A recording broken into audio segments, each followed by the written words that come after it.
Javier Bardem is the villain, and his character's all pale and has like black shit coming out of his mouth. And I don't know if he's supposed to. I don't know who he's supposed to be. I thought I read somewhere Long John Silver, but that can't be right, right? Like, that's a fucking restaurant, right?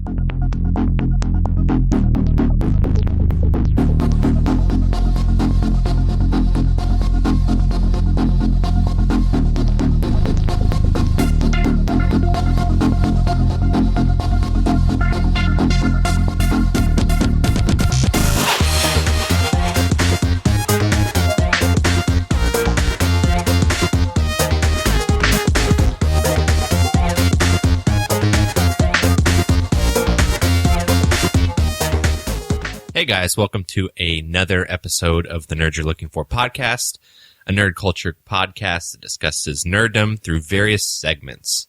My name's Tyler Hunt, with my co-host, as always, Pat Kuhn. How's it going, Pat?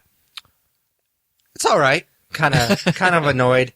It's my weekend on call, so I had to go in this morning, and I'm never very happy when I have to wake up at 6 o'clock in the morning on a Saturday. So for sure. And I broke my goddamn phone screen, so I'm mad about that. Yeah, it's cracked to hell right now. How'd you do that?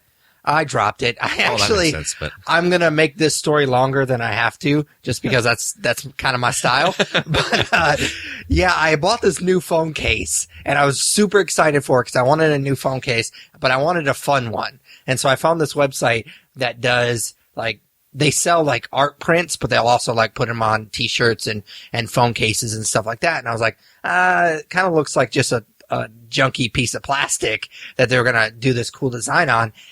But the website reassured me that it wasn't that, but then it came and it was that. And I put it on and I had it for 2 days and it started to like crack and like it was started to kind of come apart. And I was like, well, this is a piece of shit. And so this morning, at work, I was on Amazon because I wasn't actually working, and I bought just a new phone case. I was like, fuck this. This one's not going to work. I was like, so I only got to go through a couple more days. I'm going to get my new phone case. Literally 2 hours later, I drop it on the cement outside, and my phone case is like, my phone screen is completely cracked to hell. That sucks, man. I know that there's a lot of places that have fixed it, though. So, I mean, not all hope is lost, but yeah, I have insurance on it, but the deductible for the 6 Plus is $200. So I said, fuck that. And I called a local place, and they're going to do it for $135, which is still really steep, but yeah, I'm a dummy that bought the stupid phone case just because I wanted a cool Infinity Gauntlet phone case. So if you do all the math, because I had to buy a new case, I have to buy a new screen, this new case is going to cost me about $200. That's ridiculous, man. I think I noticed something. So we start the podcast off the same way every time. It's like, hey, how's it going? And you never go, it's great, dude. Like, just a fantastic week. Like, you just like live this Debbie Downer life, man.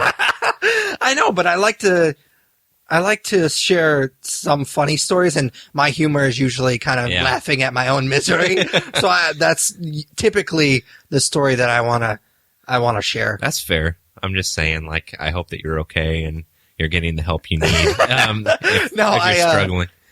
It sucks because my goal in life is I want to get as well off as you are to have that Ad Free Hulu money. This has set me a little bit back of my goal. That's the life, man. Like, I can't recommend it enough. So, just keep working hard and you'll get there. Not fucking dropping my phone. Exactly. All right. So we start off each episode by kind of checking in with each other. We call it what we're into. So what are you into this week, Tyler? So my favorite game of all time is what I'm into this week. And that might sound a little weird, but it's Resident Evil 4, which was just released in August or September for the new gen consoles. There was a re-release on it. So I've been playing through that, which has been a lot of fun. I actually haven't played this game since it was on PlayStation 2, and it's really hard to believe that this was a GameCube game first. Yeah. Like, first and foremost, this was a Nintendo GameCube game, and like, I still have my GameCube. I know. I'm literally looking at your GameCube right now as I say that, and the GameCube was such a piece of shit. Really? So, I love it. So that's why I still own mine. The games for it, like, Nintendo's great. So, like, you had Smash Brothers and stuff, but the controllers were so bad. It looks like a developer just dropped buttons on it, and wherever they landed, that's what they rolled out with. Like, the controller was such a fucking piece of garbage. But getting past... Agree to disagree. But no, so I never played it on GameCube. Like I said, the first time I played it was whenever it was released for PlayStation 2. So if you don't know what this game is about, I mean, it's well over 10 years old now, I believe. Well, yeah, probably just about 10 years old, I'd say. But it's about a guy named Leon Kennedy, who you first meet in Resident Evil 2. He's was a cop in Resident Evil 2. He's since become a federal agent, and he's hired to rescue the president's daughter from a cult in Eastern Europe. Of course, this isn't just a simple rescue mission game. Like, you end up finding the president's daughter about probably 3 hours in the gameplay, and the rest of the time you're kind of trying to protect her. And there's some humor that goes along with that, and some frustration that goes along with that, because Sure. And also she's a very annoying character, so that's become kind of a source of humor for a lot of fans. But like I said, this game, there's such nostalgia for me, and it's something that I hold in high regard in my mind. And there's a lot of reasons that I had that, like, not only just playing it, but the memories of friends playing it at the same time, and us laughing about the game and laughing about the characters and idolizing Leon because he's such a badass.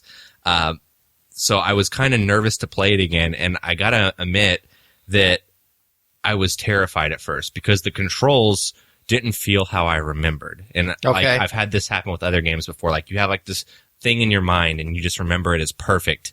And I hated the controls when I first started playing this again on Xbox One, and it made me really nervous. It's like, oh my God, I call this my favorite game of all time, and I honestly hate the way I'm controlling the character right now. Like, this can't be how it was on PlayStation 2. I thought that the game was screwing with me, to be honest. As I played, though, like a couple hours in, like, I got used to it, and I kind of started remembering how the gameplay is. It's much different than the type of controls you find with games nowadays. Like, even though it's not that old, controls were different back then. The way the character moves is different than the way you move characters just a little bit in Resident Evil 5 and Resident Evil 6, which are the newer installments of that game. So I got really worried that I wasn't going to enjoy it, and my memory of it would be tarnished, and I'd maybe have a new favorite game of all time. But as I started playing it and getting back into the swing of things like you typically do with games, my worries did go away, and I relearned the controls, and I am really, really enjoying myself so far. Some of the gameplay is actually genuinely still scary, and the controls and how the character moves, and you can't walk and shoot at the same time, that kind of stuff kind of adds to the horror a little bit. So it's definitely a fun game. You can get it on Xbox Live Marketplace for like $20, and I think that it's well worth the money. Like, I remember when I first played it in high school, I put like 40 hours into it. Yeah. And I don't know if that's necessarily how long it's going to take me this time around, because I don't know that I'll explore every little nook and cranny, but it's definitely a good bang for your buck. Yeah, this is a franchise I never really got into. I know that we personally have played, I think, 5 and a little bit of 6 together co-op, and that was fun. But honestly, I just never really got into the franchise. Mm-hmm. It's kind of a weird story, but I don't know if I ever told you this, but I rented the first one when the first one came out way back when. I think it was on PlayStation, maybe? And I couldn't figure out how to get the controls not inverted. And it irritated the fuck out of me. And so I played like the first little bit of it, and I was just like, this sucks. And I never picked it up again, took it back, and never played another one, which I know that's a stupid reason not to play these games, especially considering they're so popular, but I just never got into the franchise because of that. I never played the first few games, and I think that a couple of them are available on Xbox Live Marketplace, but I don't think I'll ever buy those. Like, this 4, 5, and 6 are kind of where I most enjoyed myself, especially 5. Like, I have fond memories of playing it with you at your apartment when you were going to USI. Yeah, the closet that I used to live in. Yeah, that was fun. We beat that in a couple sessions, and that was a lot of fun. The co-op in that game is really fun. Yeah. And then 6 we didn't play through as much, and I think that game's pretty much, I wouldn't say universally hated, but it's not held in as high regard as 4 and 5 are. Yeah, the thing that irritated me about that, and I think we may have touched on it before, but is it's this one story, and it's not a very long story, but you replay it as other characters from their point of view, and it's just feel like you're playing the same story over and over again. So I think we played one or two versions of that game, and then we're just like, nah. I think we played one. I think we played the one with Leon and the other girl that was, I think, new to the franchise, and we called it after that. Yeah, it wasn't great. No. All right, man. What are you into? Well, we are starting Shocktober right now, which is, for new listeners, it's our celebration of the horror genre. Tyler and I will watch, well, the goal is to watch a horror film a day, every day of October, which I'm already 1 day behind. I have to watch 2 tonight to catch up. Yeah, because we were watching Luke. My wife and I were watching Luke Cage last night, trying to binge the last few episodes before I had to go to work today. So a little bit behind, but that's the idea. I like to mix it up every Shocktober, because the first year I did it 4 or 5 years ago, I was like super into it, and I made a calendar, and I was like, I was going to watch this movie this day, and by the end of it, it felt like it was like I was doing homework. Like, oh man, I got to watch this movie today. So from then on, I try to mix it up genre. I don't know what movie I'm going to watch when I get home from work. It's just, I go through Netflix or my Blu-ray collection and just pick whatever I feel like watching that day. So, one genre that I am fond of, and I know that you're fond of it as well, are werewolf films. Oh, yeah. Which is kind of weird because there's not a ton of really good ones. There's a lot of them out there, but not a ton are very good. So it's kind of tough to find a good werewolf movie. I found one. It's called Howl. I saw it, and it looked kind of intriguing. Like, I read the little synopsis on, I can't remember. I think I watched it on Hulu, and it sounded interesting. And then I checked it up on Rotten Tomatoes, and it was 70%. Now, granted, there's only 10 reviews, so 7 of those 10 people thought it was good, but it sounded promising. Howl focuses on Joe, a young ticket collector who recently got passed over for a promotion, who is forced to work on the last train out of London. While on their way, the train crashes in the middle of the woods.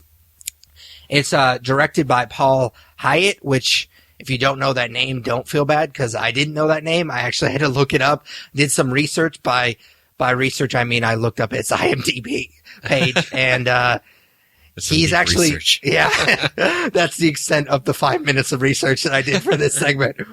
He actually is known for The Descent, which I was like, I'm pretty sure he didn't direct that. And I looked it up. He is, what was his title? He was special effects and makeup designer, which makes perfect sense, because the werewolves in this movie look exactly like the creatures in The Descent. Oh, that's disappointing. It basically looks like he tried to take those creatures and make them sort of look like werewolves. Like, he exaggerated the features a little bit to make them look more like dogs. Like, they definitely have the werewolf legs, but like the upper body and kind of in the face look exactly like those creatures. He extended the jaws a little bit to make it more look like a wolf, but for the most part, it looks a lot like those creatures.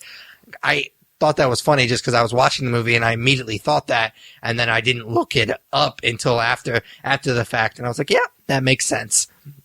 But other than that, I really enjoyed this movie a lot. It's definitely a slow burn, which I appreciate. The Descent is a lot like that, and I really like those types of movies that take the time and kind of build the characters. I really liked the beginning of the movie where you find out that he's passed over for this promotion, and then he finds out this other guy who he clearly doesn't like is the one that got the promotion, and he's kind of forcing him to take this last train and work on this last train, which ends up being a disaster because they crash, and obviously they run into these werewolves. And there's this one scene where part of his job on the train is he has to go through and he has to check everybody's tickets.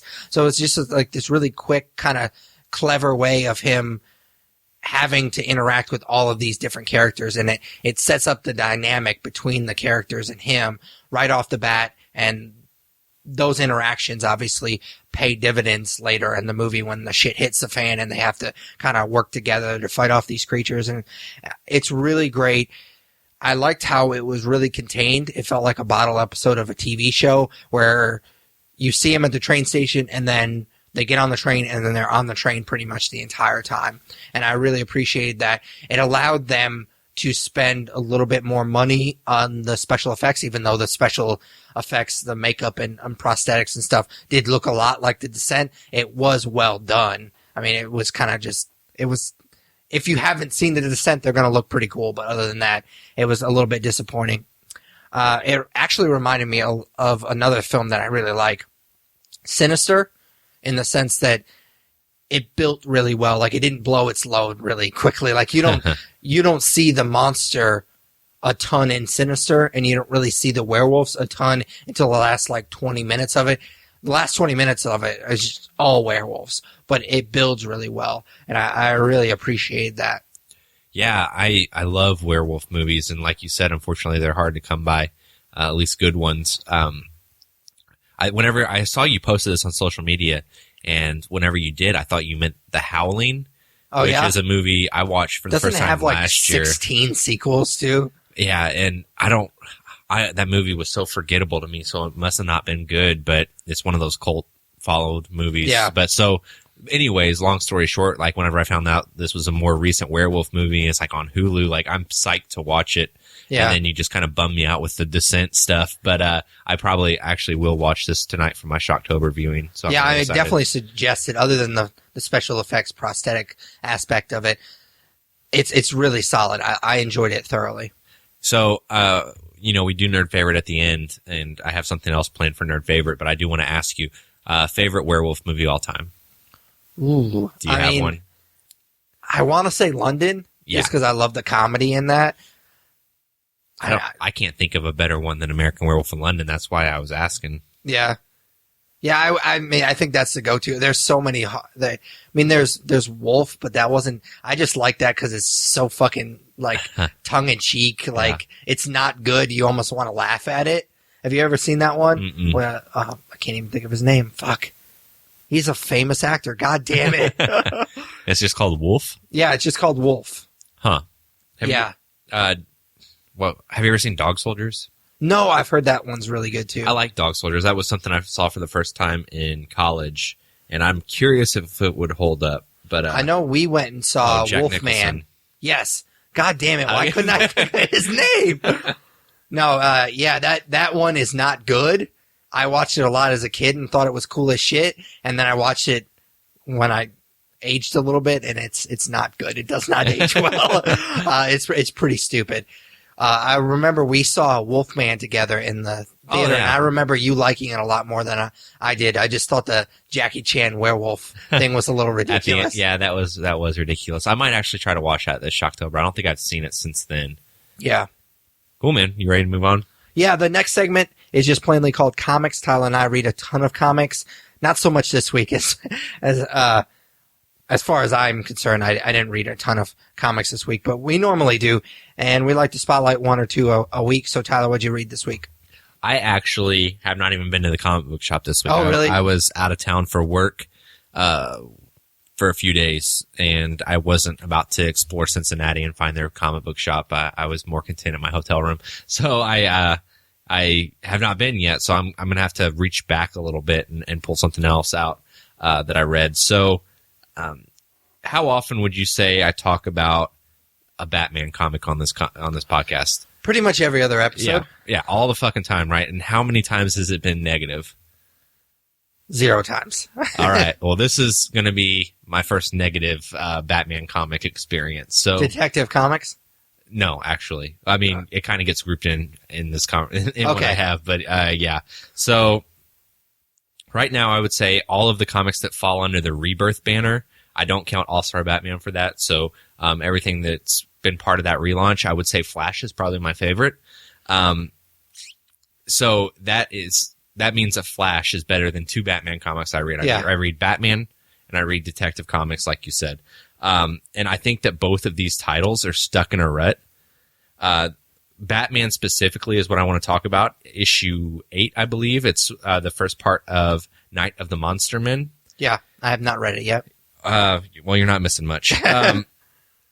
So this particular story arc, or this particular run of Batman, started off kind of good with the We Are Gotham storyline.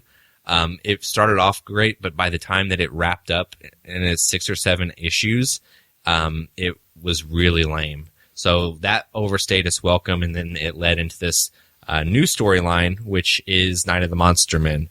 It is not good, at least what I can tell of it from its first issue. It's a 4-parter, I believe, and that's introduced in this issue. And it's basically Hugo Strange is turning people or corpses, I couldn't really tell, into large, really cheesy-looking monsters. Okay. They look really dumb, and the whole issue leading up to the reveal that Hugo Strange is doing this is really cheesy. So I read that first part, and I'm like, oh, I hated it, but I'll read Batman 8, which came out this week, actually. I bought it on my phone just so I could talk more about the arc of the Night of the Monster Men. But no, it turns out that this is one of those fucking crossovers that part 1 is Batman, part 2 is Nightwing. I don't know where part 3 is, and I ended up buying part 4 on my phone to talk about today. I saw that. And that pissed me off even more. Like, I hate when they do that. That is probably the thing that I hate about comics the most, is when they do bullshit like that. Luckily, I read Nightwing. I do like Nightwing. I read Nightwing, so I have part 2 there. But if part 3 is in some comic I don't read, I'm not, like, I already hate this storyline. I'm not going to go buy part 3, so it looks like I'm sitting out a Batman storyline because I'm not interested in it. So it's really disappointing. It makes me miss Scott Snyder on this title, but I would say the biggest issue I have with the Batman universe right now is they're trying to do too much commingling with other characters. So like Detective Comics, I don't know if you're reading it or not. No. I think I mentioned it on previous episodes, but it's Batwoman, Spoiler, who I don't know who that character is, Oracle, no, not Oracle, Spoiler, somebody else, and Clayface. And I thought it was Gotham Girl. No, Gotham Girl is in Batman. So he has like this. Well, yeah, I thought she was part of his crew now. I don't know. Like, I can't tell. It's not in Detective Comics from the last one I've read. So it's Orphan, Batwoman, Clayface, Red Robin, and Spoiler. Okay. And I'm not saying Spoiler because this is the character's name is Spoiler. And I don't know who Spoiler is. Don't know who Orphan is. It's just, I don't care about all these other characters. I think what was so great about Scott Snyder and Greg Capullo's run is it was just really about Batman. And, you had Alfred in there and you had like the core members in there, but these were Batman stories. And that was even going on before the New 52 with like the Black Mirror and stuff like that. It was more just about Batman and a few other characters, as far as his allies go. And now they're forcing this whole huge team of Batman allies to fight these monsters that look really cheesy, and it just doesn't work, man. Like, I don't like it, and I hope that they kind of get more back to the core Batman storytelling as opposed to these big, huge, overarching stories that include dumb characters like, why is Clayface a Batman ally now? Gotham Girl and Gotham Boy, or whatever the fuck his name was, he's dead now, who cares? You should have said spoilers right there. The characters are so bad, I don't care. Like, they need to simplify it, and hopefully, I think there's a new storyline. Like, Night of the Monster Men is not too long. I think a new storyline starts up October 19th, so hopefully that kind of revamps it a little bit. Yeah, I only had 2 comics that I picked up this week, and Batman #9 was one of them, but I haven't read 8, and obviously I haven't read 9, so I can't really talk about that. But I think I liked the Gotham and Gotham Girl thing a little bit more than you did. I liked it at first a lot, and it just went on too long, in my opinion. Yeah, the pirate thing kind of bothered me a little bit. That was weird. Yeah, I was a little bit, I felt like I missed something there, because I was a little confused with that. But other than that, I liked those characters, and I liked that arc, and I'd like to see a little bit more Gotham Girl, but I think she's just kind of crazy now. So I don't know. Yeah, I don't know. I'm obviously going to stick with it. I mean, it's a Batman comic. It's the Batman comic, but I think I'm going to drop Detective Comics for now and just concentrate on that one. And I still like Nightwing, and we'll go from there. Cool, right, man. What have you read? Well, I guess we're both going to be negative on this episode. I'm going to talk about Civil War #2, issue 5. I guess I can group it in issue 4 and 5. I don't think we've talked about either one of them yet. I think I'm done with this. I honestly don't remember the last time that I'm such a collector, and I know, Tyler, you're this way as well. Like, once I start something, especially a big event in Marvel, I'm going to kind of see it through, but this is so fucking bad, man. I hate it. I hate it so much. I don't get it, man. Like, this is Secret Wars all over again, except the roles are reversed. I don't like the fact that I don't like the Inhumans, and I don't like the fact that the Inhumans are just the X-Men that Marvel still has the movie rights to. And it really bothers me that they're pushing the Inhumans in and kind of shoving the X-Men out because they want to make them more prevalent so they can make the movies because they can't make the X-Men movies. Yeah. And that bothers me that the movie part of it is kind of shaping the comic part of it. Because obviously they do feed off of each other, but this is probably the most obvious one kind of leading the other in it. And it really bothers me a lot because I really don't like the Inhumans. I don't think they're interesting characters. I like Black Bolt, but for a while, I don't know if it's still this way because I stopped reading the Inhuman books that I was reading. Like, he was a super interesting character to me, and then they made him this weird, like, superhero club owner guy, and it was super weird. So I stopped reading that, and I don't like the characters, and I don't like the storytelling. Like, they kill off way too many characters, and they think it's super clever, and it's not. And they do something similar in issue 5 that at that point, I just didn't care. And I figured that it was, they wanted it to be this really dramatic thing, and I was just like, I felt nothing. Yeah. And I was just like, I think I just might be like, this is my cue that I'm just going to bow out, because issue 5 was what every kid wants in a comic book. It's just all the superheroes that they know and love fighting each other. And it's this really cool issue. And I felt nothing. I was dead on the inside. And I was just like, I think I'm done. Like, as much as it pains me to kind of bow out on a big event like this in the middle of it. Yeah. I'm not going to keep paying money for it and keep wasting my time reading it when I hate it. I hate it with every fiber of my being. It's really bad. And it's garbage. Dude, same exact thing with me in Secret Wars. I never finished that either. And you like Secret Wars and I like Civil War. Like, we're not on the same wavelength, I guess. What do you, like? I don't know. Explain it to me. I don't know. Like, I do think that a bunch of characters dying is just lazy storytelling, because every issue is a big issue because this character that you love died. And to me, comic deaths don't matter because nobody ever stays dead. Like, spoiler alert, but this happened like early on in Civil War. This Civil War II, the Incredible Hulk dies. Bruce Banner dies. So you're telling me that Bruce Banner is going to stay dead forever and we're never going to see the Incredible Hulk in comics again? You'll see the totally awesome Hulk. Dude, but seriously, like eventually he's going to come back. They're going to find a way to resurrect him, and it's going to be all good. Like, it doesn't carry any weight to me. So I get what you're saying there.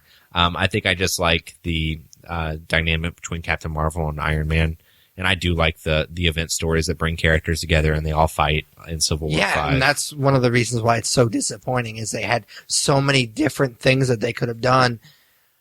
And just to rehash a really good event in Civil War and just, I don't know, and still to use Iron Man is kind of weird. So what's interesting to me is Secret Wars, or Secret Wars last year, they were supposed to be 8 issues, and about 5 issues in, they're like, we're adding a 9th issue, and it's going to be out of 9, actually. And with Civil War, they've done the same thing. There's going to be 8 issues, and then about a month or two ago, at least they were smart about this one and didn't put it on the cover. Yeah, it would be 9 issues. That to me tells me that they don't know where they're going with it when they start. No, maybe they have a starting point and an end game, but they don't know how they're going to get there, because if they're needing to add issues halfway through the story they're telling, that tells me that it hasn't really been as planned out as it should be. For sure.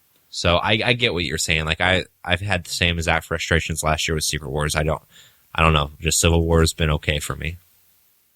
No. I mean, that's cool, man. I wish I felt the same. I really do. It's not interesting to me. Yeah. It feels like homework, and I'm done with it. I can feel you. All right, so next segment. Yeah, nerd news. So every episode, we talk about the big nerd headlines that have come up since the last time we spoke. I'll go ahead and just jump right in. So the first one, I have a feeling you did not take time out of your day to watch, but there was a Pirates of the Caribbean. Oh, hell no. I guess, what is it, 5 at this point trailer? Who cares? I think Dead Men Tell No Tales. Does that sound right? You don't fucking know. Nor do I care. So let me summarize it for you. Please do. So it's basically they're on a ship and Javier Bardem. What? Javier Bardem is the villain, and he's walking, and then he says some shit to some guy, and that's the end of it. And his character's all pale and has like black shit coming out of his mouth. And I don't know if he's supposed to. I don't know who he's supposed to be. I thought I read somewhere Long John Silver, but that can't be right, right? Like, that's a fucking restaurant. That's a fucking restaurant, right? Yeah. So I don't know. Anyways, I feel like there's a hush puppy joke there. So you do a Pirates of the Caribbean 5, and he's after Jack Sparrow. Go figure. Yeah. Why not show Jack Sparrow, even if it's a teaser? Like, we've seen that character 4 times, and that's what people tend to love. Like, is it really going to get us excited to see this movie by showing Javier Bardem as some weird character that nobody cares about? Like, I don't know what they were going for with this teaser. I think you've gone on record before saying, like, you're done with Pirates and, and you're not watching it. You've taken enough of my money. Like, I'll watch this. Like, I'm in a different boat. Like, I have really hated I need to watch the 4th one again, because on Stranger Tides, I didn't see that since theaters. I kind of want to give it another shot, but I hated Dead Man's Chest. So I don't know. This franchise has been all over the place since the first one. I will go on record and say, we make a lot of jokes like, oh yeah, I'm not going to go see that movie, and then you're always like, oh well, you will, because we'll probably end up reviewing it. I'm going to go on record. If you want to review this, you will be reviewing it on your own. I will not pay money to see this movie. All right, I'll make that deal with you as long as we do the same thing with the next Transformers movie. So in that case, I would have to go see the next Transformers. No, I don't want to. I'm done with Transformers. Like, I have no interest in seeing another Mark Wahlberg. Okay, great. So we will. We will definitely not go. So I'm sorry if you were like really anticipating reviews from us for Pirates of the Caribbean 5 or the next Transformers movie, which I think is the last night. I mean, you can review it, and I'll just stop talking for 20 minutes. I'm not interested in reviewing either. So, all right, cool, man. I can give you star ratings for both of those right now. Like Pirates of the Caribbean 5, I'm going to give a 2, and Transformers: The Last Night, I'm going to give a 1. All right. So next, Iron Fist will be premiering in March, and they just finished principal photography on that. So I should have saved that one as a segue, but it's already out there. So you could just edit it. Nah, that's too much work. No, but it will be coming out in March, which is kind of been a sweet spot for them. They've had shows come out about that time the last 2 years, but they've been seasons of Daredevil.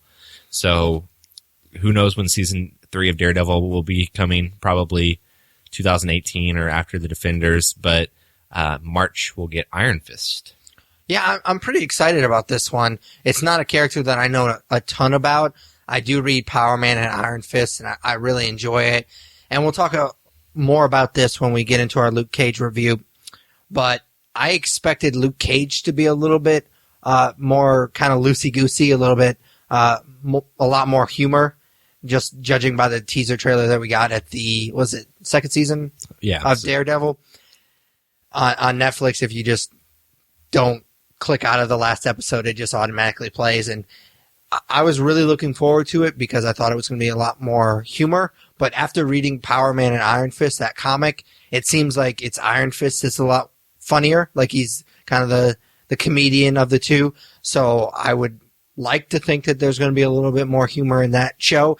If there's not going to be humor in these shows. Yeah, well, like you said, we'll get into it with Luke Cage. There were a couple parts where he's kind of snarky, or he kind of says some cheesy comment, and he gets called out for his cheesy comment, but very much a humorless show besides that. And the pictures that we've seen for Iron Fist make me think that it's going to be humorless. Like, I love the Power Man and Iron Fist comic, and I love the idea of heroes for hire, and I hope that eventually they do like a more fun season with those two characters kind of working for a company together like that they've created. But so far, not so good. Like, for sure. New York is very dark in the Marvel Cinematic Universe, I guess. Yeah, I think they won't ever do this, but I think it would be kind of cool to, not necessarily similar to what they did with Ant-Man, but kind of combining the two shows eventually. You have Power Man, and then you have Iron Fist, and then I know they're going to come together with the Defenders, but eventually, like, maybe season 2 of both of those shows just being the same show. Heroes for hire. Like, I think they should do that's what I've almost made it up in my mind that's what they're going to do. Yeah. Like, after the Defenders, there will be a Heroes for hire season of They won't call it that, though. I would hope they would, but I would hope they would too, but they won't call it that. They They'll call it Power Man, and well, I guess they haven't established that that's his name yet, even though they do kind of joke about it in season 1. They'll probably just stick with Luke Cage, though. Yeah, who knows? All right, next one is for you, buddy. Planet of the Apes. Didn't watch it. No, I'm kidding. Of course. I actually didn't watch it, but there is some information coming out for the next Planet of the Apes movie, which is War for the Planet of the Apes. There has been a synopsis released, which basically says Caesar and his apes are forced into a deadly conflict with an army of humans led by a ruthless colonel. After the apes suffer unimaginable losses, Caesar wrestles with his darker instincts and begins his own mythic quest to avenge his kind. As the journey finally brings them face to face, Caesar and the colonel are pitted against each other in an epic battle that will determine the fate of both their species and the future of the planet. Wow, it just kind of really lays it all out there, doesn't it? Yeah. The colonel is being played by Woody Harrelson, for what it's worth. Yeah, I mean, obviously I'm super psyched for this movie. I've been waiting for it. Since I saw the Dawn of the Planet of the Apes in theaters, I've been super psyched for this movie. Your favorite movie of all time. Yep. I did see the teaser trailer. There's not much to it. There's just Caesar kind of like, it's not necessarily him in the snow. It's just kind of an outline of him in like snowflakes, and then there's dubbed over like just Andy Serkis doing a line from the movie, which is actually pretty cool because I know the teaser trailer for Dawn of the Planet of the Apes was something very similar, so it kind of doesn't really surprise me that they went really simple with it. So I appreciate Planet of the Apes for what it is, and like I like the new ones and I respect the older ones. So I want to get your take on this because I don't know, I guess it kind of bothers me. So Rise of the Planet of the Apes and Dawn of the Planet of the Apes, there are human characters that we can root for and we can relate to that are working with the apes. There might be that in this movie as well, but it makes it sound like it's pretty much apes versus humans. Woody Harrelson plays a villainous character. Yep. And we're fighting for our species. Like, how do we root for the apes against the humans when we're humans? Like, and I think you're rooting for the characters, though. Yeah. You've seen Caesar, and you've not really grown up with him, but you've seen him grow up. Yeah. And so you empathize with the character, and I think that they've done a good enough job. I think they've done a great job of making him a very sympathetic character. But, so I don't look at it as I'm human, I'm going to root for the humans. I see it as I like this character, so I'm going to root for the character. But in the older movies, the apes are more the villainous characters, at least in the first couple, right? Well, I mean, there's a little bit of both. Like in Dawn, there's some villainous characters that are humans, and there's some good humans. And it's the same way in the original Planet of the Apes movies. So what I read from Andy Serkis and Matt Reeves was that Caesar, like the Caesar we saw in Dawn of the Planet of the Apes, is kind of gone at this point, and he's almost more like Cuba. Is that right? Cuba? Oh, I'm sorry. I've heard it pronounced a bunch of different. I was literally watching an interview with Andy Serkis and Matt Reeves, and they both pronounced it two different ways. Really? So I don't think it matters. But he's more like the character that we were supposed to hate in Dawn of the Planet of the Apes. Really? That's what. It's hard for me to see. He's more so that character now. I mean, you would think that at this point he would be pretty jaded. Yeah. I don't see that character these movies doing are a 180 like that. These movies are very well made, and I'm sure that this movie is going to be great as well. I just wanted to pick your brain about that a little bit because anytime you have, I don't know, there's other movies that have done it where the humans are the bad guys and you end up rooting for other characters. I mean, to a lesser extent, you could almost argue Avatar. Yeah. There's other movies that do it as well, so it's not unheard of. Well, I know you probably have never seen it, but Escape from the Planet of the Apes, the third in the original franchise, it's basically, the idea is it's the first movie, but from the apes' perspective. Okay. They below, for some reason I couldn't think of the name, below the Planet of the Apes, or beneath the Planet of the Apes, excuse me, there's a nuclear weapon that goes off and it destroys the whole planet. And there's two apes characters that escape in Taylor's ship and go back through the wormhole. And they actually go into the set in the 1970s, and they're put through similar tests that they put Taylor through in the first Planet of the Apes. So they basically, in that movie, they just flipped the script. So in the first movie, some of the apes were the villainous characters, and in this one, it kind of flipped the script, and the humans are the villainous characters in this particular movie. What about the Tim Burton movie? I'm just kidding. I don't even remember that movie. No, I'm just kidding. All right, last one is, well, I guess I could throw in the Wolverine stuff. I'll do the Wolverine stuff really quick. I wasn't planning on it, but they did announce this week that the title of Hugh Jackman's last go as Wolverine is Logan. Yeah, I thought that was weird. Yeah. I mean, I know that they're going to do an old man Logan. I think it's a cool idea. It's a different take on the character. Like, I think it's going to be cool to see him without the powers. Yeah. Because we've seen him in so many movies, and it gets old after a while. So it's, pun not intended. But I just think it's weird because doesn't Hawkeye play like a huge role in Old Man Logan, and he can't be in this movie? So I've never read Old Man Logan, and from what I understand, like what I read now is that everybody thought it was Old Man Logan, and it might just incorporate a little bit of it in there. Apparently, Patrick Stewart's Professor X is very old in this movie, and his mind isn't what it used to be, and he's kind of has a little bit of dementia, and so he's going to be involved in it with some way. And there's a villainous corporation, probably Mr. Sinister's corporation, Essex, I believe is what it is, that's taking younger kids and genetically altering them to be mutants and making them weapons. And I don't know if you saw the picture from of a little girl holding his hand or whatever. So I don't know. I could care less about this movie if I'm being honest with you. Really? Yeah, I'm not. I think we've had this conversation. I don't know why. I'm just not excited for it at all. And they keep fucking up timelines with his X-Men movies so much. Like, I really loved where they left the old cast from the X-Men movies at the end of Days of Future Past. Yep. It wrapped everything up, gave me what I wanted, and now we're going to fast forward into the future, and Professor X has dementia, and mutants are no more, and dumb shit like that. So, I don't know. It's just, I think Fox has got to, at a certain point, just kind of pause for a couple years and then reboot. Yeah, I mean, that's what eventually they're going to do anyways. Yeah, I mean, they're going to hang on to those rights as long as they can. So they fucked up the timeline so much, so many times. Like, Apocalypse wasn't as well received as I think they would have hoped.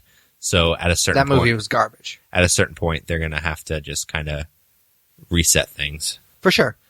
All right, last one. I'm going to doubt you watched this either because I think we've talked about it before, and you have no interest because it kind of missed out in your childhood. But Power Rangers teaser trailer for that movie was released today.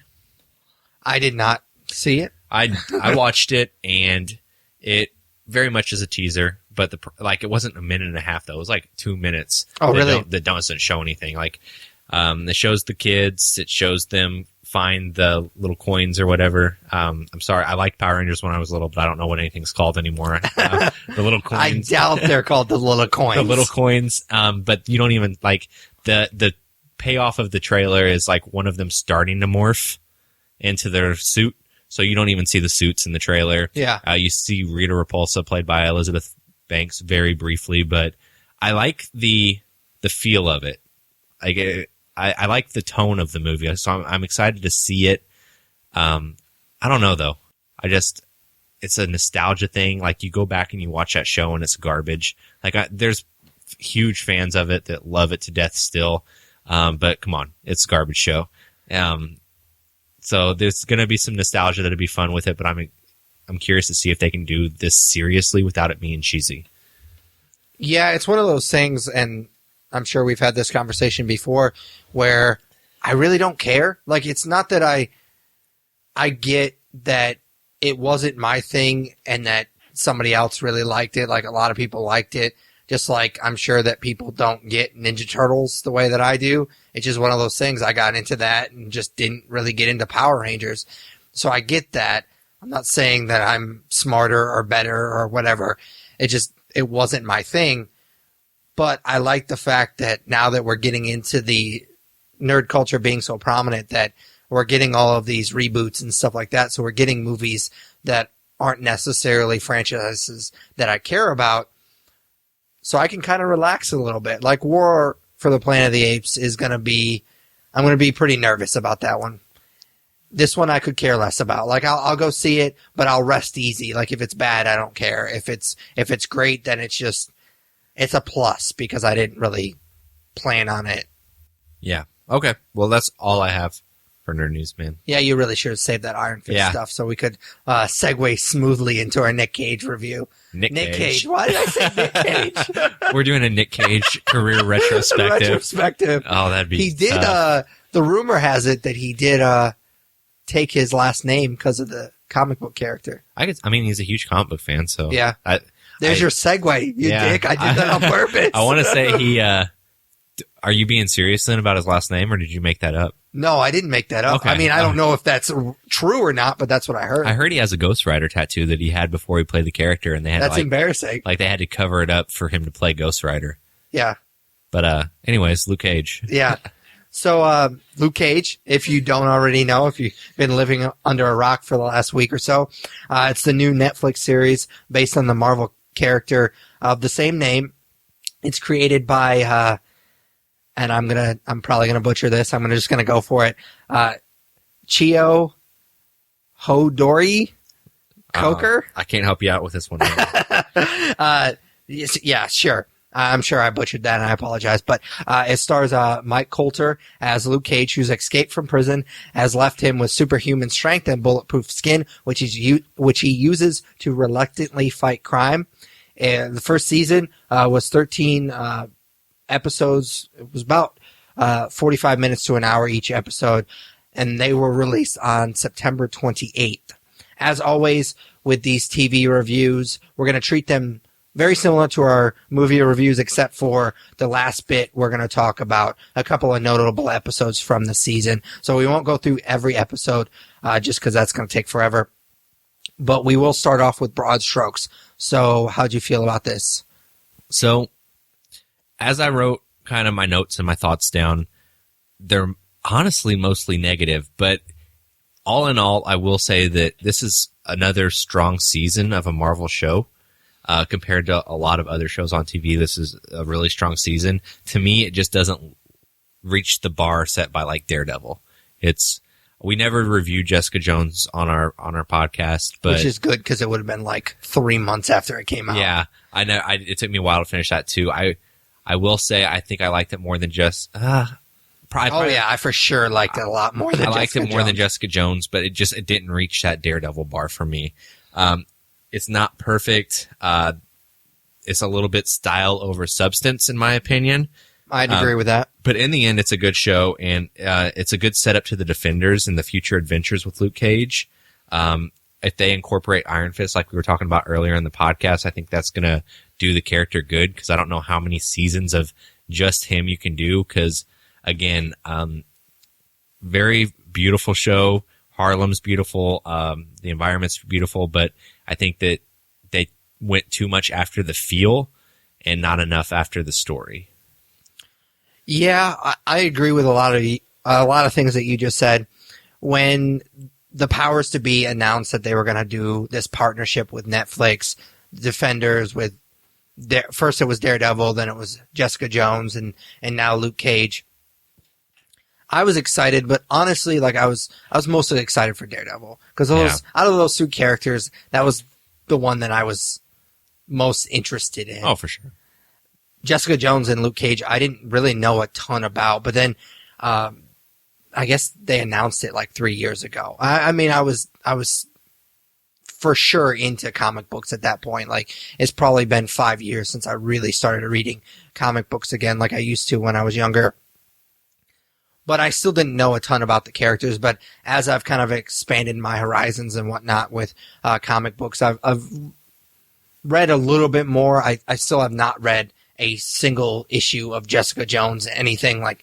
I mean, I've read Power Man and Iron Fist, and she plays a part in that. But they just released a new yeah, Jessica Jones comic. I guess you're not going to read that. No, I'm not either. But it's definitely better than Jessica Jones, like we said. It took me a little bit to get through that. I thought it was a solid show that was probably about 3 episodes too long. I liked how in Jessica Jones it was superhero versus superhero, and in Daredevil and in Luke Cage, I really like the grassroots aspect of it. It's like it's a crime, like an organized crime show that happens to involve a superhero. So I really appreciate that a lot. I agree with you as far as the style. I really liked the score. I thought the music was really great. I thought the tone of it was really great, even though I would appreciate a little bit more jokes here and there. I did really enjoy that. There was a few minor performance issues I had with it. There was a couple minor characters here and there that would pop up every once in a while that I didn't think were very good actors or actresses, and that kind of bothered me a little bit. But the main people, the main actors were great. And then there was some definite story problems that there was a particular character that we'll talk about when we get into story that I thought was a blatant plot device, and that if he wasn't in the show, I wouldn't have cared. Like, it wouldn't have mattered really at one bit. He was just kind of keeping the show together, and it bothers me when characters are in there. I mean, in a show like that. On that note, do you want to go ahead and get into the story? Yeah, for sure. I'm curious who's the character. Shades. Oh, yeah.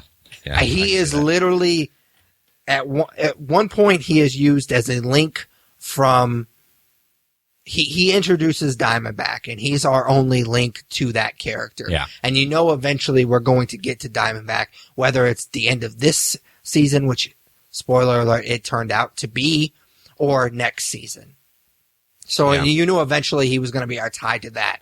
And then at one point, he was our tie to Luke's prior life in prison, because he was the only one that knew who he really was, which kind of bothered me when I thought about it, because he's buddy-buddy with Diamondback. Diamondback obviously knows who Luke Cage really is, so at one point, Shades, and I don't remember his actual character's name, but everybody just calls him Shades, which I felt was just a product placement for Ray-Ban. I mean, he's Alvarez. That's his last name.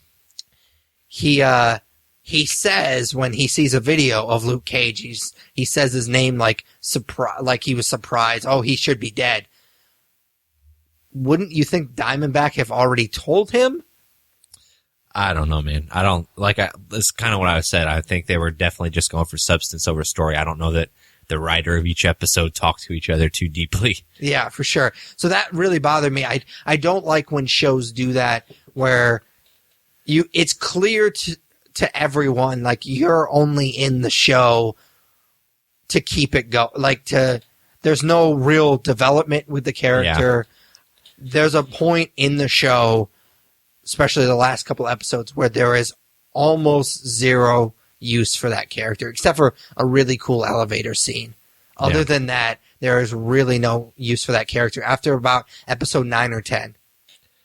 Yeah, I mean, I'm kind of in the same boat with you. I thought that the show started out really strong, but just after probably episode 4 or 5, it started hitting those hiccups that you're kind of alluding to. Most of the time, I say that a 10 to 13 episode season of TV is perfect, as opposed to what we see on like a lot of network shows that are 20 to 22 hour long episodes. I'm not trying to compare them directly to like Flash and Arrow, but whenever you do like a 10 to 13 episode season, you're not doing Monster of the Week. You're doing like one set story that you're telling over 10 hours. And that's the kind of TV I like.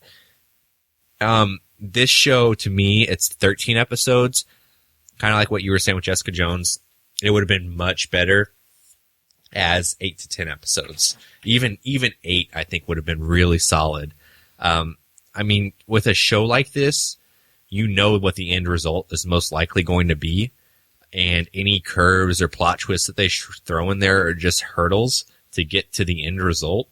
And in this show, like, sometimes the hurdles are great, and that's why we watch, but to me, it's just too prolonged.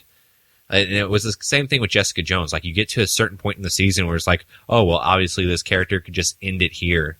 Yeah. But you prolong it by an extra 4 episodes by throwing an extra little plot twist or an extra little plot development. And I don't like that. The plot twist I do appreciate, and I won't spoil it too much, but about halfway through the season, there's kind of a plot twist with villains and kind of who the main villain of the season is going to be. I also enjoyed the character growth of Luke Cage, just kind of seeing him embrace being a hero as much as he could throughout the season, because he was very reluctant at first. Oh, yeah, so for sure. I liked his arc. It's just too long, man. It's just too much unnecessary stuff in 13 hours of TV. Yeah. I think that the Cottonmouth thing, I liked his character. Yeah, I like his arc, but if he had been the only villain, there's no way. Well, it's like, we were talking a little bit before we started recording, and you compared things to Wilson Fisk in the first season of Daredevil. The reason that he worked as the only villain in that show is because you don't meet him until episodes. You see him at the tail end of episode 3, and then you just finally get to learn what he's doing in 4. Yeah. So he's not prevalent in all 13 episodes, whereas Cottonmouth is right there from the get-go in episode 1. So you're right. He obviously would have got very old by episode 13 if he had been more prevalent.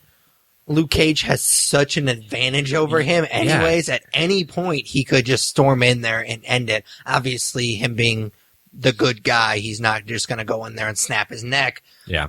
Spoiler alert, that's what happens in the end of Jessica Jones. But there's no, he's completely overmatched. So we're both saying that we liked Luke Cage a lot more than Jessica Jones. This season of TV went a hugely different route than Jessica Jones went in kind of having the hero meet their match for being somebody who's pretty much invulnerable. Yeah. So Luke Cage basically can't die. And they kind of work around that in this show a little bit. But the way that they kind of they don't really explain it. Well, they don't explain it, but the way that they kind of work around it and kind of present a challenge to him is they make him an outlaw, and he keeps getting set up for stuff, and it's not an easy point A to point B for him because he's got to work around a lot of stuff. I appreciate the way they did it in Jessica Jones more, because I thought that the villain of Jessica Jones was so much better. I really like the Purple Man. I really like David Tennant, and him being able to have people do whatever he wants presented like this unique challenge. And while I thought Luke Cage was a better season of TV, I feel like the writers of Jessica Jones did a better job at actually putting a threat in front of her that she had to work around. Yes, I think the villain is stronger in Jessica Jones, but I appreciated the show a lot more in Luke Cage. Like, I liked the idea. Well, in Jessica Jones, it was superhero against supervillain, and I liked that in this one.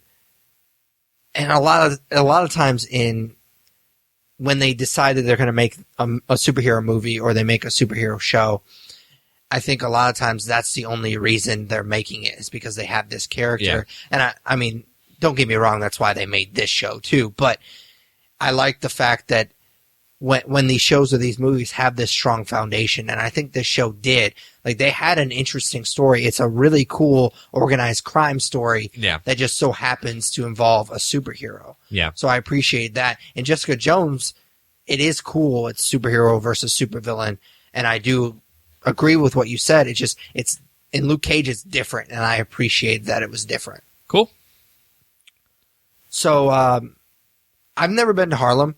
But I do appreciate when the environment plays a part, and that definitely happened in this show, even though I couldn't relate to it because I've never been there before. But I like the idea of it being kind of grassroots and being a really contained story, and the fact that being in Harlem actually meant something. I mean, you get that a little bit in Daredevil, but I think you see that a lot more in Luke Cage. You don't get that at all in Jessica Jones. I mean, it's definitely grassroots in the fact that there's Captain America's not showing up, but I felt like a little bit in Daredevil that Hell's Kitchen actually played a part, but definitely Harlem plays a huge role in Luke Cage, and I appreciated that. Yeah, I did too. In the grand scheme of the Marvel Universe, though, it kind of diminishes it for me, though. Really? Like, next year, we're going to see Spider-Man taking on all of New York, and we got Daredevil patrolling like a hot 2 blocks, so he has like this tiny area. But I like that. I mean, that's like the comic books, man. They all have their little area. Yeah, but then you have Spider-Man.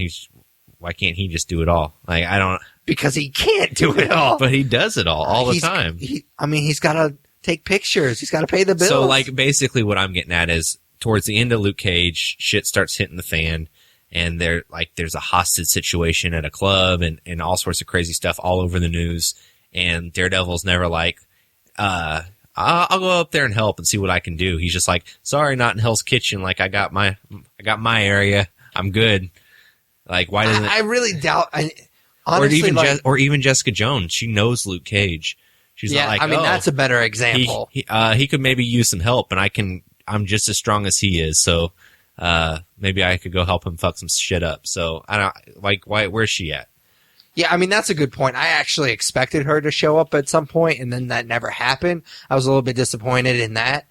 They kept not necessarily teasing her, but they definitely teased Daredevil a couple of times, which I kind of, it bothered me a little bit that they kind of winked, and then you knew you were never going to see him. Yeah. So that kind of bugged me. But, yeah, I mean, Jessica Jones could have showed up. I think I disagree with you a little bit with Daredevil because I don't think it's like he's at the edge of Hell's Kitchen just like looking out there like I can't take one more step.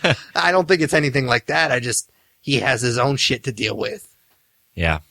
All right. You ready for performances? For sure. I don't have too much to complain about, honestly. I thought that it was a really strong cast who did a lot of great stuff. Honestly, the person who I thought was the worst out of everybody is Mike Coulter, who plays Luke Cage. He does not have any fluctuation to his voice. He's very one-dimensional to me. Like, he's a strong, imposing figure, but I think you need more than that to be Luke Cage. I honestly think a lot of that has to do with the writing, though. Because there was a couple of things where I was sitting there, and I mean, it's part of the character too, because they even pointed out a couple of times, like, "Oh man, that was really corny." But then there's other times where I would look to my wife and be like, "That's a bad line. Yeah. Like that's just a bad line of dialogue." Yeah. I can't think of one off the top of my head, but it was Sweet Christmas. No. Well, no, I'm just kidding. I got that, but yeah, the writing was not good, and I chalk a lot of that up to the bad. A lot of times it's hard to tell which one's which. Yeah. Like, is it bad acting or is it bad writing? And at this point, I would think that it was bad writing because I don't think he's bad in Jessica Jones. See, he's so stoic, which is great, but I just don't feel like the character has a great arc, but his performance does not change at all. I don't know. It's hard to pinpoint it, maybe because I'm not an actor, but he's... What are you talking about? We're in the short. Yeah, but... You're certainly better than I am. I don't know. He just doesn't do anything different, and each scene is the same demeanor. Like, yeah, there's a point where he's like going through pain and he kind of has to act hurt, but besides that, same demeanor every scene. Yeah, and it's tough in that scene because when he's going through the most pain, you don't see his face, so it's kind of tough to really kind of visualize that. So yeah, I don't know. I think I disagree. I didn't mind his performance. I can see a little bit of what you're saying, but honestly, I chalk that up to more the bad writing than I do, because that was the big problem for me with this show, was story structure, and then just overall dialogue was not great. Yeah. What about you? What do you think performance-wise? I really liked pretty much everybody, except for there was just some weird minor characters, which doesn't really surprise me, because with a show like this with so many characters, you're not going to get really solid actors for everybody. My obvious choice, there was a kid who played Chico. Chico, yep. Yeah, he was bad. I couldn't think of his name, that's why I paused. And that kid was fucking horrible. Chico was no bueno. No, he was not. And then there was the police chief, the first one, the older, I'm not even sure what her name is. There's no way I would know her. I know who you're talking about. She was really bad. And then the guy, the political guy, her rival. Was it Cologne?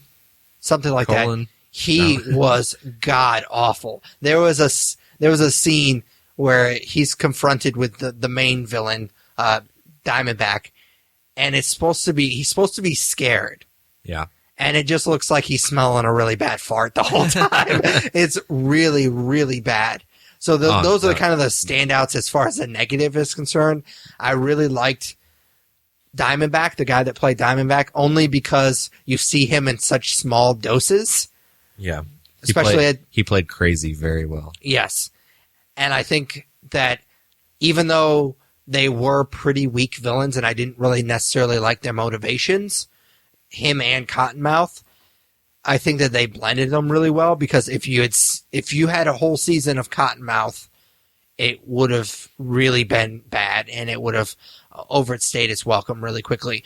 But so would an entire season of Diamondback, like a whole season of him being crazy and not knowing what he's going to do next, and everybody being scared of him. That gets old just as quickly. So I think that they blended those two characters really well. It doesn't make for a solid season of TV when you have two mediocre villains. Yeah, just for the record, the person you were talking about wasn't Cologne, it was Boone. That's her political rival. Okay. But I will say I thought that the guy who played Cottonmouth did an incredible job. I thought that he was great. He was very imposing. Whether or not he could have carried a whole season set aside, I thought that he was one of the better performances. I will say, and I don't know if this is on the actor or the writing again, the guy who plays Detective Scarf, his name's Frank Whaley. Spoiler alert, like a couple episodes in, you find out he's a crooked cop. Yeah. Like, not surprised at all. No. Right? Like, and I don't know if that's the show, like he has like the greasy slicked back hair and you're like, oh yeah, well he's on the payroll. But that was not a surprise at all, and I don't know if that's his acting or that's to be blamed on the showrunners. There was a couple of things, and this is not really performance related, it's more story, but there was a couple of things that bothered me, that they introduced things and they never really followed through on them. And it just reminded me when you brought him up, like the whole thing with his kid, they mentioned it really briefly, and that could have been a thread that, I mean, it was a good character development opportunity, and they just completely dropped it. And Cottonmouth being really good at piano, it just seemed like all of a sudden that was a thing. And they do touch on it again in a flashback, but it doesn't really matter. Like, he didn't need to necessarily be good at piano. Yeah. I mean, and it wouldn't have made a difference, because he's not a sympathetic character. And it seems like at the last minute they tried to make him. Yep. And it really kind of bothered me, and it didn't work at all. Yeah, I know. I completely understand that. I mean, I understand why they tried to do it, because his arc was about to end. Yeah. And they wanted to get a little bit more shock value, I guess, out of it. But yeah, that bothered me a little bit. Yep, me too. So the last thing that we're going to talk about is the notable episodes. So we'll pick out a couple that we really like. Hopefully we don't overlap each other. Yep. So what was the first one that you want to talk about? Episode 2, Code of the Streets. I honestly don't have a lot for each of my notable episodes, but the reason I like this one so much is because it kind of sets the course for where the rest of the show is going to go. Like, obviously, episode 2 very still very early in the season, but the events that happen in this episode kind of set Luke Cage on his path to becoming a hero. Like, he tries to stay out of things. He tries to stay in Switzerland, as they call it, like the barbershop, like a neutral zone. He's just trying to blend in and have a life. And the events that transpire in this episode set him on his heroic course. So I think it's an important episode to bring up. One of my favorite shows, or one of my favorite characters from the show is Pops. And we didn't talk about him too much in performances or story, but he plays a very big part in this episode and kind of setting Luke Cage on that journey and making Luke Cage the man who he is. So that's why I picked this one out of the 13. Yeah, I agree with you. I liked Pops. I just don't understand his connection to the show. It was kind of fuzzy for me, and I keep going back to story, but it was kind of fuzzy where this picked up. I mean, obviously it's after Daredevil, the 2 seasons, because they make a mention of Punisher. Yeah. And obviously it's after Jessica Jones, but I don't understand where it ends up. Like, I know it's after those 2 things in the timeline, but where has he been? Like, I don't understand his transition. Yeah, I don't know. It seems like it happened a while ago. Yeah. And he doesn't seem to be too fazed by it anymore. Yeah, I don't know. So that kind of bothered me. Like, they keep mentioning I guess, Reva. Was that Reva, or is his wife 2 different? I'm super confused on this whole timeline thing. But I liked Pop as a character, but I didn't know how he fit in to the whole universe. Very little, it seems like. Yeah, for sure. All right, so the first episode that I want to bring up is, I think it's episode 4. It is Step in the Arena, which is kind of the flashback episode. Yeah. It's the 4th episode, and they've been teasing kind of his past in the previous episodes, and this is just kind of taking a break from the main story so far and seeing how he became Luke Cage. Yeah. And I just liked it. I thought it was cool. There was a couple of cool Easter eggs, and I just thought it was awesome. You got to finally see him in prison, and the show itself, like I've mentioned a couple of times before, is just an organized crime show that happens to have a superhero in it. And the prison episode kind of felt like a miniature version of that same show, even though he's not a superhero in prison yet, which also was a little bit confusing because I wasn't sure if he was yet. And so that was kind of confusing. But they make sure he gets the shit kicked out of him early, so you know he's not. Yeah. So but even then, I'm just like, is he pretending? Like, but yeah. So I just really liked how they did that, and then it plays a part later on in one of the episodes. Like, his relationship with Reva is not what he thought it was while he was in prison, and I thought the way they did that was really cool. Even though I didn't think the Doctor made it out of there. And so it was kind of weird that they brought him back. But, yeah, I really appreciate that episode. Yeah, that's a really good episode. I definitely liked the what's the word? Oh my God. It's the origin story? No, the little secrets they put in things. Oh my God. Easter egg? Yeah. Why could I not fucking think of that? That's weird. Anyways, yeah, I like the Easter eggs in this episode, especially, with like the tiara and the yellow shirt and all that good stuff. And just kind of seeing his origin. Like, I didn't know how Luke Cage becomes Luke Cage, and it hadn't been explored yet in the first 3 episodes, and it wasn't touched on really too much in Jessica Jones. So, just kind of seeing that was cool. So it was definitely a pretty good episode. Yeah. What's your other notable episode? I'm assuming you only have 2. Yeah. My second is episode 7, Manifest. So this episode also goes back in time to show the history of a few characters on the show. This one in particular shows the history of Stokes, a.k.a. Cottonmouth, and Dillard, his cousin, who's kind of a crime boss as well, but she's more a politician, trying to lead the Harlem Renaissance, but she's crooked. They allude to, I guess it's their aunt. Yep. Mother Mabel. Is that right? Yeah, I think so. But she's not really, is he really related to her? there's some weird shit going on there. Like there's, I don't know, there's some weird family stuff going on there that I tried to catch on to because Brittany watched a few episodes of this with me and she was like, okay, so is that like their mom? And I'm like, no, I think it's one of their moms and the other's aunt, but then it was maybe both of their aunt. So I didn't catch all that, but basically she raised these two. Yeah. And there's a lot of stuff within their history and their uncle that gets kind of dark, but kind of shapes them into who they are. And this is kind of the point that you were talking about where they throw in like stuff with Cottonmouth where you're supposed to kind of sympathize with him. Like he was going to be a great piano player and now he's a gangster, gangster mob boss. And this life wasn't meant for him, but he got thrown into it anyways. And so maybe they waited too long into like a weird pedophile thing going on. Yeah, there was a weird pedophile thing with the uncle. But maybe they waited too long to tell that story to make Cottonmouth the sympathetic character. But for what it was, I did appreciate this episode. And then it also, I talked about how episode 2 set the course for Luke Cage. Episode 7 sets the course for the rest of the season. Yeah. So with Diamondback and with where we're headed for the last 6 episodes. So I did like this episode. I just think that the history of Cottonmouth and Dillard came a little too late to matter. For sure. I almost picked this episode, but I didn't want to pick both of the flashback episodes. Yeah. It definitely is strong, but like you said, it's kind of little too late. Too little too late. Yep. So the next episode that I want to talk about is episode 9. The main villain in this season, if you haven't already picked up from the rest of our review, is Diamondback. And so I wanted to pick a strong Diamondback episode. And episode 9, I guess it's called DWYCK. Yeah, I don't get that.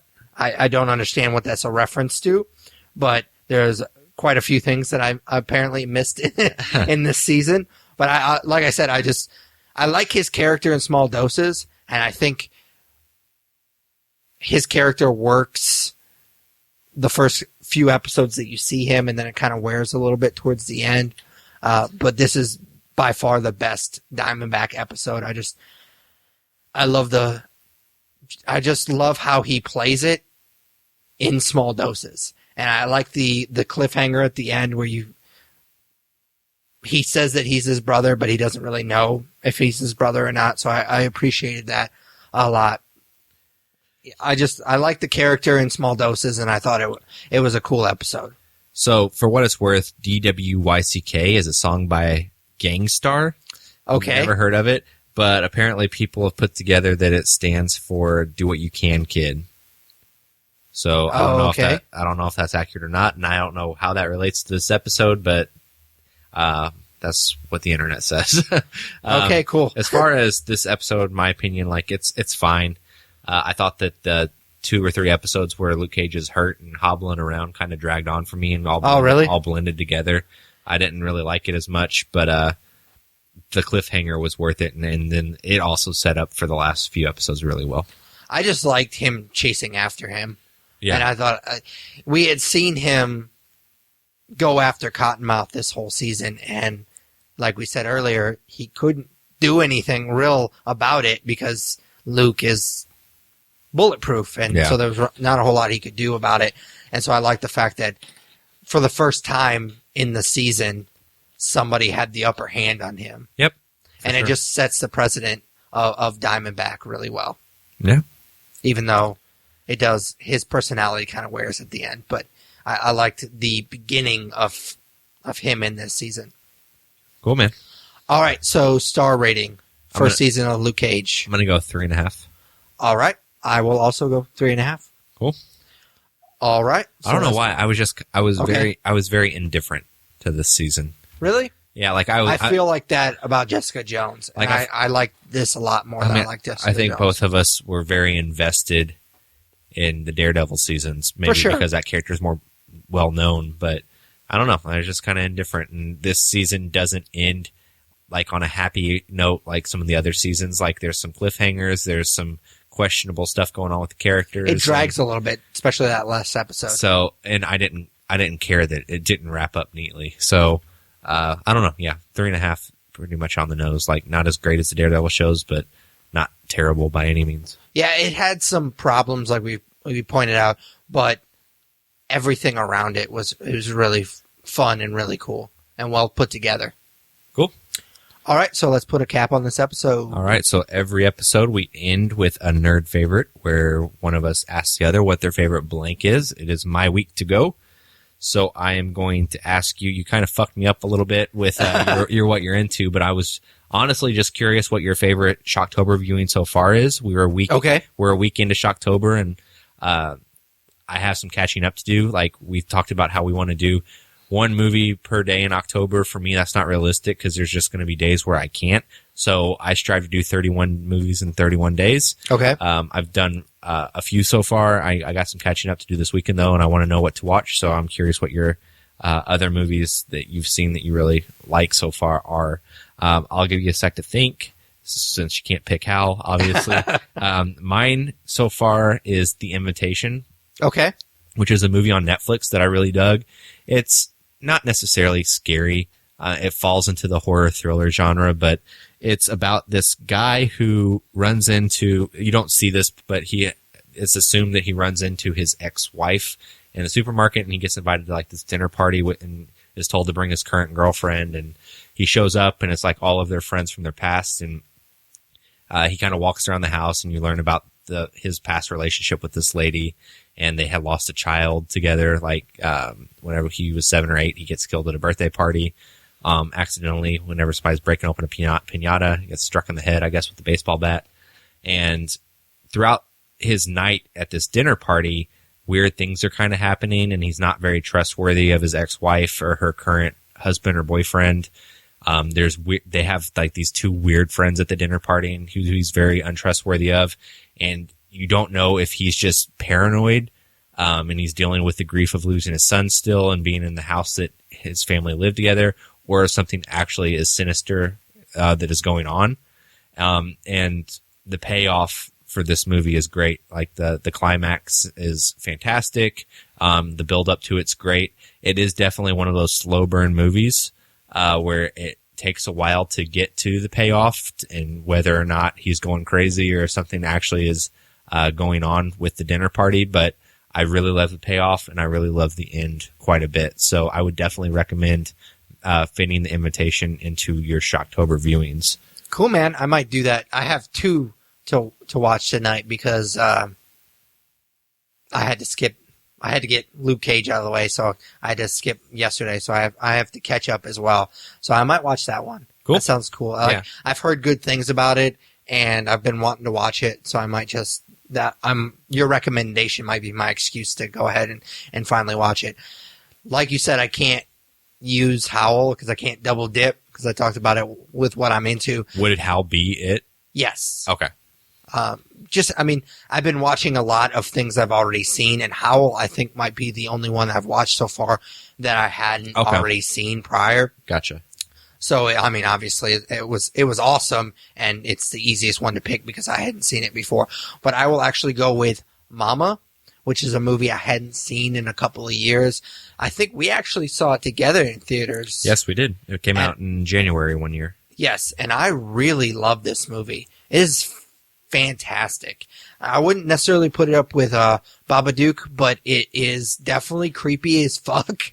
Yeah. I like the idea, and they tried this with that movie Lights Out, and I don't think it really worked very well. But I like the idea of the entity kind of protecting someone, like being like those characters are safe with that entity, but everybody else isn't, and I kind of like that idea. And it's done really well in this movie. And it's just everything, every little thing I think, like, there's so much detail that's put into this movie. Like, there's a particular scene where you see Jessica Chastain's character. She's walking down the hallway, and you see there's these 2 girls, and you see one of them playing with like this blanket, and you just assume that the 2 girls are playing with each other. But then you see the other girl in the other room, and it just little things like that you can appreciate, just like the detail, and because it's playing off your assumptions, and that was really creepy to me, and I appreciated that. Just like subtleties, like I really, watching so many horror movies, you appreciate little things like that, like normal horror movies, just like the mediocre, just like they bash you over the head with the monster, or this, if it's a slasher, everybody has to die and you have to see it on screen. And I just appreciate movies that do it a little bit more subtly. And so it was stuff like that. Jessica Chastain not being a redhead kind of gets me a little bit, because I have a huge thing for redheads. Huge thing, of course, is my dick. Let's leave your fetishes out of this. So it bums me out a lot every time I see that movie that she doesn't have her red hair. But other than that, that's like my only complaint with that. Well, I take that back. The ending sucks. The ending really sucks. The ending's really weird. That's like the one thing that sticks out to me about that movie, because I haven't seen it since theaters, and it sucks because I do actually own it on Blu-ray, so maybe I'll make it a Shocktober viewing. But yeah, the ending's bad. Yeah, it sucks really bad. Like it doesn't even, like, it's such a bummer. And if you haven't seen it, I'm going to spoil it here, but it's been a couple of years since it's been out. But they just let Mama take the little one. They're just like, they've given up on her. She can't be saved. She's basically spent her entire life in that house, and she's too fucked up to be saved. Just take her, and they go off the cliff together, and then they become moss, I guess. I don't know. It's fucking weird. Yeah, for sure. It is weird. But other than that, they're cool losing a kid. And Jessica Chastain's hair. It's a really, really solid movie. All right, man. I think it's time to end this one. All right. As always, you can follow us on Twitter and Instagram. It's at The Nerds Podcast. Like us on Facebook. Follow us on Google+. Vote for us for Podcast of the Month at podcastland.com. Comment and subscribe to our YouTube channel, The Nerds You're Looking For. Check out our new Twitch channel. Tyler does a weekly stream Monday at 9 p.m. Central Time. You can also, we are participating in Shocktober in Irvington, Friday, October the 14th. So we will be there. Check out our new short film, Date Night of the Living Dead. I'm super excited about it. Is that the first time you've announced the title? No, I announced it on... but on the podcast, I think that's the first time it's been audible. Yeah, I actually... I paused because I didn't want to fuck it up, the title. Like, I literally made up that title, and I was like, yeah, that's kind of a fun pun. And, yeah, I didn't want to fuck it up. I didn't want to say it wrong. But, yeah, that is the official title. I mean, unless you have any objections to it. No, that's what I figured. All right. So, you can check that out. Good thing Night of the Living Dead's public domain. Well, I mean, I changed it. It's a good fuck you to George Romero, a man that you have tattooed on your leg. It's a homage to that movie. Okay. Anyways, this is a conversation we should have off the podcast. I forgot where I was. For Patrick Kuhn. Tyler Hunt. We are the nerds you're looking for. Take it easy, guys. Sweet Christmas.